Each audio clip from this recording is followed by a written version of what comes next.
Hey everybody, Crystal Hines here. I just wanted to take a moment and share with you kind of a big picture overview of how I like to integrate IFS into EMDR. And thank you for participating in my different IFS and EMDR content. I so appreciate you being here and being part of this community. I'm really passionate about integrating these two modalities and really think that the combination of these two is just magic. It's like magic and science, which I love. And I am someone who really cares a lot about how we are informed as therapists from our own lived experience as clients, our own experience of IFS and EMDR, our lived experience of traumas and adversities, and all the different ways that we show up in the world. I think that really, really matters in informing how we show up as therapists or consultants or supervisors or trainers. And the way that I see integrating IFS and EMDR, I don't feel like there is one right way. I think there are lots of ways to do parts work in general, and that's not just IFS. Lots of ways to do parts work and lots of ways to do this integration of IFS into EMDR. And I tell people all of the time, like, find what parts work resonates with you, whether that's IFS or ego states or Jungian. Um, there's all kinds of different ways to do parts work. So find what works for you, what speaks for you, what resonates with you, and do that. All parts work, I think, is great. I just happen to personally more resonate with IFS, even though um, there's a lot of concepts within the IFS that I don't agree with or don't resonate with and might do a little bit differently. But find what works for you and be creative with your own integration. So I will never be someone who says, this is how it should be done. That is not my style. I really empower people to try things out, to experiment, to be creative, to play, to trust themselves, to try something and then fail and then pivot and try again, and really develop your own style and do what feels right for you. And so, with all that being said, you are, attending my courses or my program. So, I wanted to just share a couple of ways that I see the integration of these two. So, when I am integrating IFS into EMDR, EMDR is the foundation of the work that I'm doing. Okay, so I stay very rooted in AIP. I stay very rooted in the 8 phases of EMDR. I love EMDR, and EMDR is very effective at helping us clear out the shit, right, from our different experiences in life. And so EMDR itself is a really good, evidence-based um, modality to help us recover from adverse experiences. And it's already in and of itself is phenomenal. So I love EMDR. And when I discovered EMDR before I discovered IFS, and there was a point in my consultation journey when I was getting certified and becoming a consultant in EMDR and also training in IFS and becoming a consultant in IFS, I was like, which one? It feels like I'm cheating on one or the other, like I had to choose and realize I don't have to choose. They're both phenomenal. Okay, so me integrating IFS into EMDR is because I think that IFS has a lot to offer EMDR as a therapy. IFS softens EMDR. I think IFS provides a more relational, maybe more intentional, like slowing down of EMDR. There are some concepts within IFS that I think are really helpful in EMDR, but EMDR in and of itself is still the foundation of the work that I'm doing with the majority of my clients. Now, I do pure IFS with plenty of people who just want IFS. And IFS in and of itself is also phenomenal. I love it. But this integration work of IFS and EMDR, EMDR is the foundation. I'm still rooted in AIP and the 8 phases. So it's more about how IFS integrates into each of the 8 phases. And another thing about how I do this integration work is I'm still conceptualizing readiness in the way that you would do for EMDR. Okay, so I do think that skill building is important. I think that preparation is important. I think having a level of safety inside to be able to be with feelings and sensations, having skills to be able to name and notice feelings and sensations, having coping skills to be able to effectively feel feelings and then set them aside. All of that's really important to be able to be ready to reprocess traumas. That is something that is kind of missing in the IFS world, and we don't have to talk about that in this video. But the IFS world sees that differently. I think that our protective system is really wise and incredible. And when we are doing phase 2 preparation stability work within EMDR, we are actually giving our protective system more skills. And I think that is a good thing. Okay, so there's nothing wrong with preparation and stability from this IFS integration framework. So I assess for readiness from an EMDR AIP lens, and I am doing, safe, calm place and containment and allies as my main skills. And I'm conceptualizing that as this is supporting the protective system. It's helping the protectors keep the client safe. It's helping the protectors have skills that they need or psychoed that they need to be able to feel safe, to give space to do the deeper trauma work. Okay, so with the IFS integration, we have our protective system that is trying to keep all of the pain and yuck and distress and shame that the younger, more vulnerable parts are holding. They're like the trauma holders. In IFS, those would be called exiles. I don't love that term, but that's the general idea. We have the protective system that's doing everything that they can to keep all of that pain at bay. And the exiles, the younger, vulnerable parts, are the trauma holders. They're holding the memories and the pain and the experiences. And so EMDR is a beeline to the exiles. It is like a direct path to the pain that these parts are carrying, especially if we're going into childhood. So that's not, always the case. Sometimes we'll be working in present prong, right? Having more of a symptom focused approach in EMDR, which in that case, we're working with protective system likely or older parts. But a comprehensive treatment, when we're doing float backs and going to the core root of the pain, right, that is going straight to the exiles. So, in that sense, we know that EMDR is activating. It's meant to be. It is meant to be activating so that we can heal through the experience and trust our nervous system to go toward an adaptive resolution place. Okay. So, when we're doing preparation work, it is supporting the protectors in helping to keep the client safe and able to regulate as we move forward with the reprocessing. Now, some people who do parts work in EMDR take an approach of like um, slowing down and getting to know as many parts as possible, kind of like mapping the parts, maybe resourcing each part. Sometimes multiple parts have different save places and things like that.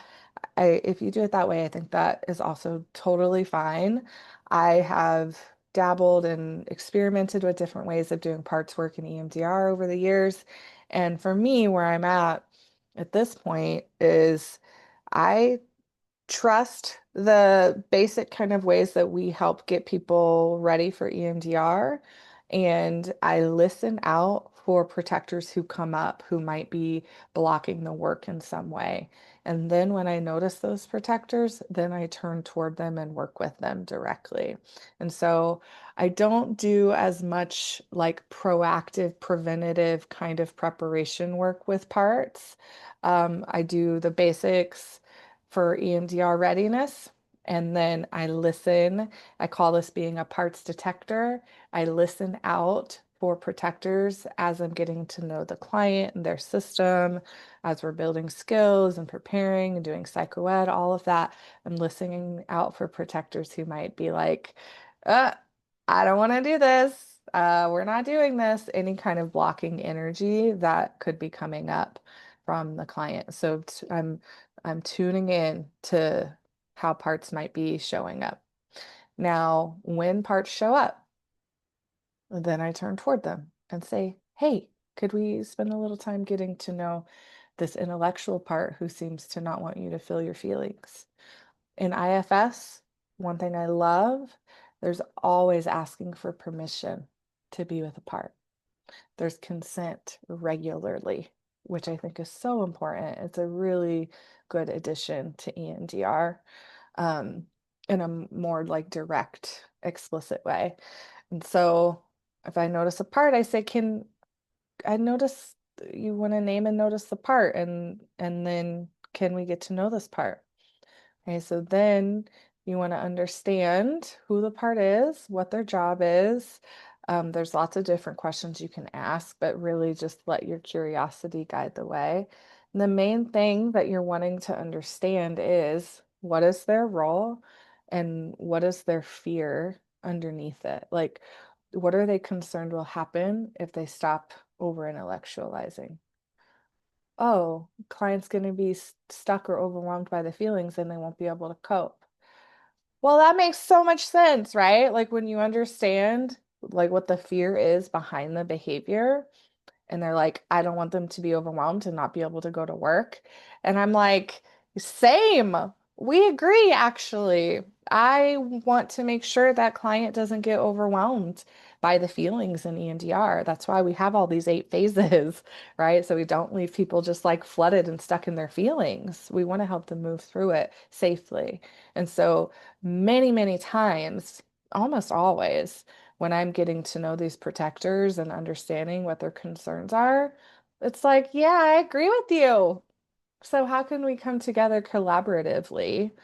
And so I might, do some psycho ed with that part. I'm going to definitely keep talking to the part to understand their concerns, see if there are any skills that we've already done that might help this part realize, oh, we can use container at the end of the session and that's going to help. Great.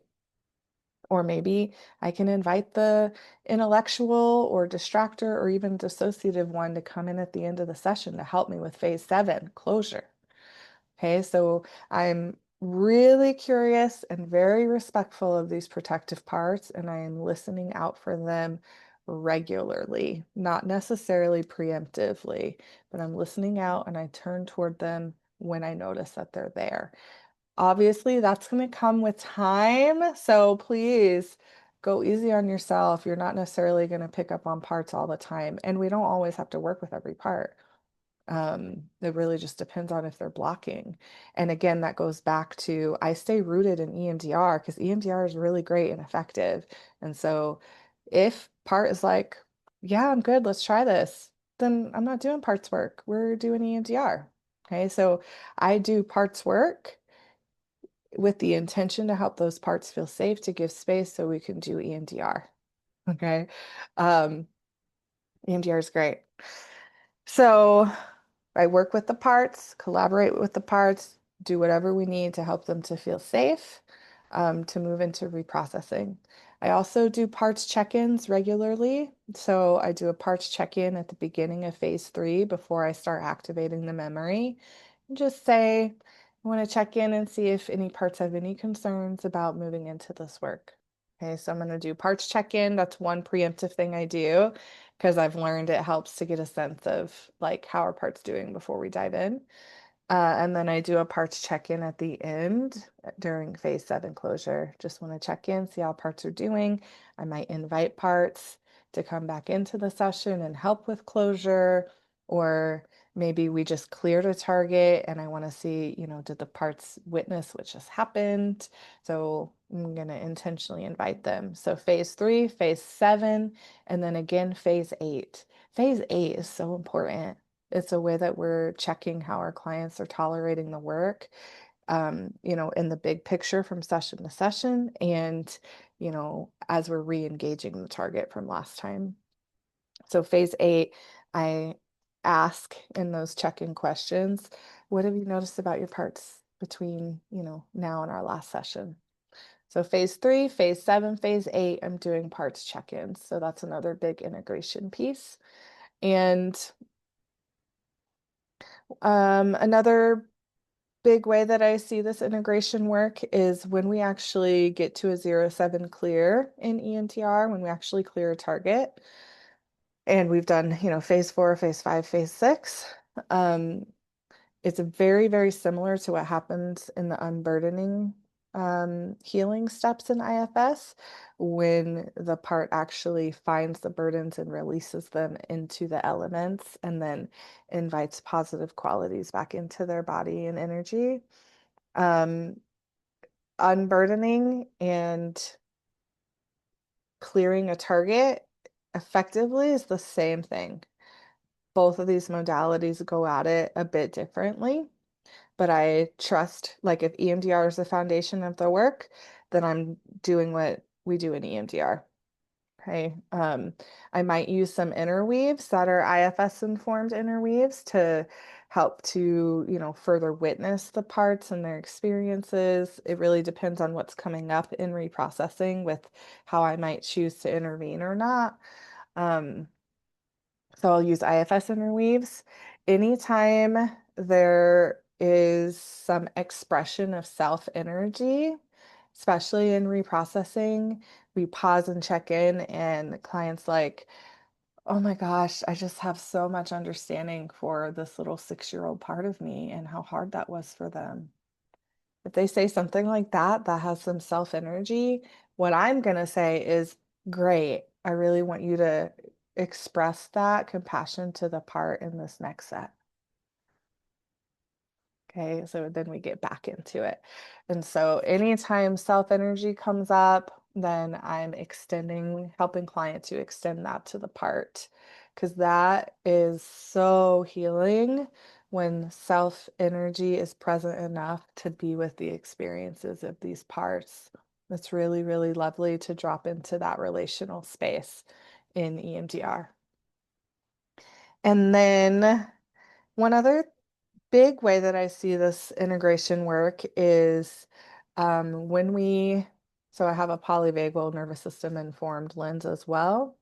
And when we are accessing our ventral vagal circuit, when we're in our window of tolerance, all of that kind of preparation work that we do in EMDR to help make sure clients are ready for reprocessing. When clients are connected to ventral, they are also connected to self energy. They have access to self energy when they have access to ventral. And there are things that you can do to help expand their access to self energy. And that can get into a bigger conversation. But just wanted to point that out, that when we are connected to ventral, we are also connected to self energy. And parts energy is not bad. We're not trying to get rid of parts. We're not trying to not be blended with parts. We're not trying to not be activated by parts. Sometimes in IFS worlds, it can feel like self energy is better than parts energy. I am not about that. Self energy and parts energy are equally important. And the best way to build access to self energy is to be with a part. And so it's not about having all this self energy and no parts energy. That's just not the goal here. The goal here is to really get to know and be with and witness parts and help them heal from the experiences that they're carrying. So, so that is an overview of how I integrate IFS into EMDR. And you'll get more of a sense of that as you take my different courses or participate in my different groups, or connect with me in some way. I love talking about this stuff. And thank you for listening to how I do this integration work.